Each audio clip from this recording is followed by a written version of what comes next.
ඔන්න ඉතින් මම අදරගෙන ආවේ කටුවනෝද බීම එකක් කොහොමද හදාගන්නේ කියලා. ඉතින් අපි බලමු මේ කොහොමද හදාගන්නේ කියලා. හරි මම දැන් කටුවනෝද ගෙඩිය සුද්ධ කරගෙන තියෙන්නේ. මම මේකෙන් භාගයකින් හදන්නේ. ඉතින් මම දැන් මේකේ ඇට ටික ඔක්කොම ඉවත් කරගන්නවා. මේ තියෙන ඇට ටික ඉවත් කරගෙන මම බෙන්ඩජායකට දාගන්නවා. ඊළඟට මම මේකට සීනි තේ හැඳි 4ක් එකතු කරගත්තා. ඔයාලගේ රස අනුව සීනි එකතු කරගන්න.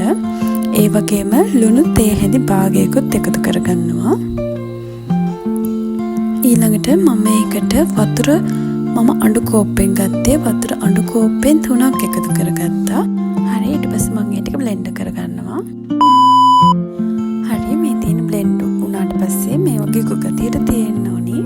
ඉතින් මම මේ දෙක ග්ලාස් දෙකකට දාගන්නවා. හරි මේ තියෙන මම හදාගත්ත කටුවනෝද ජූස් එක මේ වගේ ග්ලාස් 5කට දාගන්න පුළුවන්. අපි හදාගත්ත කටුවනෝද බාගෙන්. ඉතින් ඔයාලත් මේක හදලා බලන්න හරිම ලේසි. ඉතින් ඔයාලා මගේ channel එකට අලුත් කෙනෙක් නම් මාව subscribe කරලා පහළ තියෙන bell icon එකත් click කරගෙන යන්න.